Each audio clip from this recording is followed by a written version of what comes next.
ગદ્દા પ્રથમ પ્રકરણ પેલું મૂર્તિમાં અખંડ વૃત્તિ ધર્મકુળાશ્રિતની દામગતિનું સંવત 1876ના માગશર સુધી 4 ચતુર્થીને દિવસ શ્રીજી મહારાજ શ્રીગડ્ડા મધ્યે દાદા ખાચરના દરબારમાં સાધુની જાયગાને વિશે રાત્રિને સમય પધાર્યા હતા અને સર્વશ્વેત વસ્ત્ર ધારણ કર્યા હતા અને પોતાના મુખારવિંદની આગળ સાધુ તથા દેશદેશના હરિભક્તની સભા ભરાઈને બેઠી હતી. પછી શ્રીજી મહારાજે પ્રશ્ન પૂછ્યું, જે સર્વ સાધનમાં કયું સાધન કઠણ છે? ત્યારે સર્વ બ્રહ્મચારી સાધુ તથા ગૃહસ્થ તેમણે પોતાની સમજણ પ્રમાણે ઉત્તર કર્યો પણ થયો નહીં.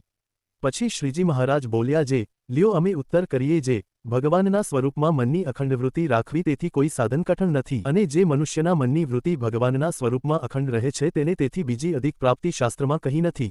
ત્યાં જે ભગવાનની મૂર્તિ છે તે તો ચિંતામણી તુલ્ય છે.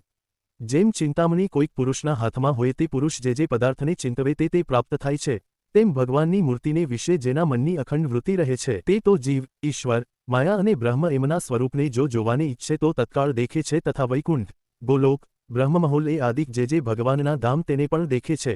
માટે ભગવાનના સ્વરૂપમાં અખંડ વૃત્તિ રાખવી તેથી કોઈ કઠણ સાધન પણ નથી અને તેથી કોઈ મોટી પ્રાપ્તિ નથી. ત્યારપછી હરિભગત શેઠ ગોવર્ધનભાઈએ શ્રીજી મહારાજ પ્રત્યે પ્રશ્ન પૂછ્યું, જેને ભગવાનની માયા કહે છે તેનું રૂપ શું છે? પછી શ્રીજી મહારાજ બોલ્યા, જે ભગવાનનો ભક્ત હોય તેને ભગવાનની મૂર્તિનું ધ્યાન કરતાં જે પદાર્થ આડું આવીને આવરણ કરે તેને માયા કહીએ. પછી મુક્તાનંદ સ્વામીએ પ્રશ્ન પૂછ્યું, જે ભગવાનનો ભક્ત જ્યારે પંચભૂતના દેહને મૂકીને ભગવાનના ધામમાં જાય છે ત્યારે તે કેવા દેહને પામે છે? ત્યારે શ્રીજી મહારાજ બોલ્યા, જે ધર્મકુળને આશ્રિત એવો જે ભગવાનનો ભક્ત છે તે ભગવાનની ઈચ્છાએ કરીને બ્રહ્મમય દેહને પામે છે, અને જ્યારે દેહને મૂકીને ભગવાનના ધામ પ્રત્યે જાય છે ત્યારે કોઈક તો ગરુડ ઉપર બેસીને જાય છે અને કોઈક તો રથ ઉપર બેસીને જાય છે અને કોઈક તો વિમાન ઉપર બેસીને જાય છે.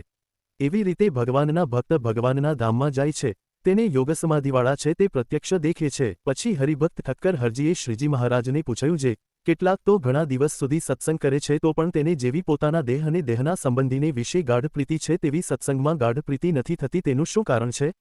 પછી શ્રીજી મહારાજ બોલ્યા, જે એને ભગવાનનું મહાત્મ્ય સંપૂર્ણ જાણ્યામાં આવ્યું નથી, અને જે સાધુને સંગે કરીને ભગવાનનું મહાત્મ્ય પરિપૂર્ણ જાણ્યામાં આવે છે તે સાધુ જ્યારે પોતાના સ્વભાવ ઉપર વાત કરે છે ત્યારે તે સ્વભાવને મૂકી શકતો નથી, અને તે વાતના કરનારા જે સાધુ તેનો અવગુણ લે છે તે પાપે કરીને સત્સંગમાં ગાઢ પ્રીતિ થતી નથી. ત્યાં જે અન્ય સ્થળ ને વિશે જે પાપ કર્યા હોય તે સંતને સંગે કરીને જાય, અને સંતને વિશે જે પાપ કરે છે તે પાપ તો એક સંતના અનુગ્રહ વિના બીજા કોઈ સાધને કરીને ટળતા નથી. તે શાસ્ત્રમાં કહ્યું છે, જે અન્યક્ષેત્રે કૃતમ પાપમ તીર્થક્ષેત્રે વિનશ્યતે, તીર્થક્ષેત્રે કૃતમ પાપમ વજલેપો ભવિષ્યતે. તે માટે સંતનો અવગુણ જો ન લે તો એને સત્સંગમાં દ્રઢ પ્રીતિ થાય. ઇતિ વચનામૃતમ 1